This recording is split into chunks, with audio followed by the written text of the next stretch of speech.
Di sini saya ingin menyampaikan pesan kepada seluruh rakan-rakan yang menyokong Perikatan Nasional ataupun yang berada di atas pagar. Isu Sanusi ini hanyalah merupakan satu diversion daripada isu-isu sebenar yang melanda rakyat negara ini. Jadi kita kena fokus untuk isu-isu sebenar itu dan jangan termakan dengan taktik diversion mereka. Kita intro dulu.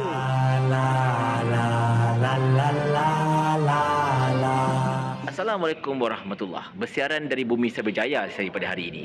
Tuan-tuan dan puan-puan sekalian, macam mana kita tahu isu Sanusi ini memang tengah hot dan kita dapat lihat seolah-olah macam ada satu skrip yang serentak daripada menteri-menteri kerajaan perpaduan madani ini untuk sentiasa memainkan tentang isu 3R. Konon-kononnya kita akan mewujudkan sebuah undang-undang untuk mengekang 3R dan sebagainya.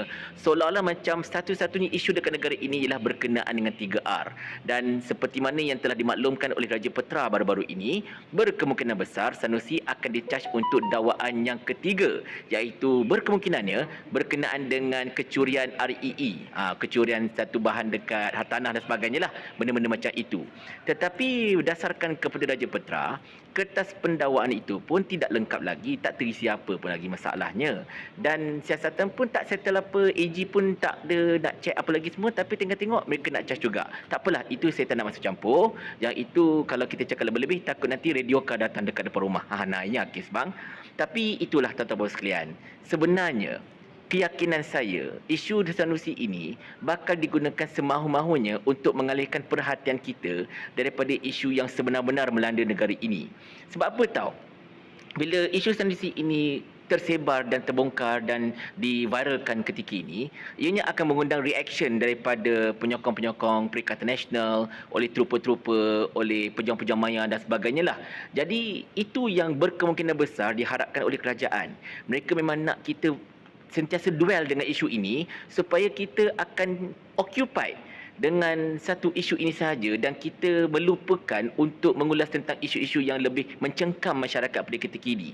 Sebab kalau kita ikutkan tuan-tuan sekalian, kerajaan perpaduan madani ini sebenarnya tak ada isu apa pun terhadap Perikatan Nasional, langsung tak ada. Nama isu tentang sakau rasuah pun orang dah muak, orang dah macam tu, betul tak? Sebab sentiasa berulang-ulang kali dan sebagainya kan. So bila dah dapat satu orang kata apa, tongkat baru, maka itulah yang mereka cuba lakukan pada ketika ini dan agak malang bila kita lihat begitu ramai rakan-rakan kita yang seolah-olah macam termakan dengan strategi ini. Jadi nasihat saya kepada para penyokong Perikatan Nasional, terutamanya kepada pejuang maya ataupun kepada rakyat yang terbanyak sebagai contohnya, kita jangan terbawa-bawa dengan satu isu ini saja. Sebab kita dah tahu benda ini dah masuk ke pendakwaan, Sanusi telah pun didakwa dekat mahkamah dan sebagainya, telah pun tidak mengaku bersalah dan macam-macam lagi. Jadi kita serahkan kepada proses mahkamah itu, kita tak payah nak komen apa-apa, just let it go. Lagipun isu berkaitan dengan kesultanan ini adalah satu perkara sensitif. Jadi kita kalau salah ulas, ianya tidak akan membawa satu keuntungan kepada kita, bahkan akan mendatangkan kerugian kepada kita pula. Dan macam saya katakan tadi, mungkin sesetengah pihak mengharapkan yang kita akan sentiasa bermain dengan isu ini supaya mereka boleh mengenakan tekanan demi tekanan pada kita, seterusnya menjauhkan kita daripada isu-isu yang sebenar. Apa isu yang sebenar itu? Isu kos sara hidup yang semakin tinggi, macam yang disebutkan oleh Salahuddin yang terus menafikan harga barang naik. Itu saya akan ulas tak lama lagi. Berkenaan dengan subsidi yang akan disasarkan, subsidi petrol, diesel, minyak masak yang akan disasarkan, yang akan mengakibatkan jutaan rakyat Malaysia tidak akan mendapat subsidi lagi. Saya juga akan ulas isu itu dalam masa terdekat ini.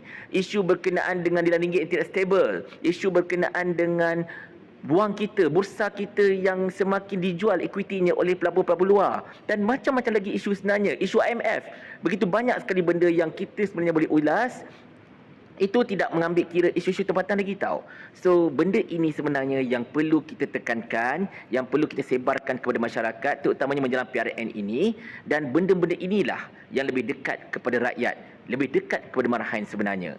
Jadi sekali lagi saya menyeru kepada rakan-rakan saya supaya don't dwell to one issue only. Jangan terlampau terbawa dengan satu isu saja, iaitu isu berkenaan Sanusi ini. Benda dah pun masuk ke court apa-apa ke, kita tak boleh nak ulas apa-apa, kita serahkan saja kepada proses pendakwaan, proses mahkamah dan macam-macam lagi lah. Kita abide to the rule of law. So kita fokus kepada isu yang kita boleh bawa dan pastikan isu itu sampai kepada masyarakat, isu rakyat tercicir, isu tentang pengundi UMNO dan juga Pakatan Harapan yang dikhianati oleh parti mereka masing-masing dan macam-macam lagi. Fokus on those issues, insya-Allah kita akan dapat mencapai kemenangan dan kejayaan untuk PRN pada kali ini. Tetapi macam biasa tuan-tuan bos sekalian, kita faham benda ini akan sentiasa dipropagandakan, isu Sanusi ini. Sebab apa? Sebab kerajaan ini kerajaan mereka. Dan bab kata Sani Hamzan, Kerajaan ni kerajaan kami. Jadi ikut suka kami lah. Paling kurang aku ada formula. Ni kau ada menteri berlambak-lambak ni satu formula pun tak ada. Otak letak dekat mana? Sampai Abang Jamil mampus.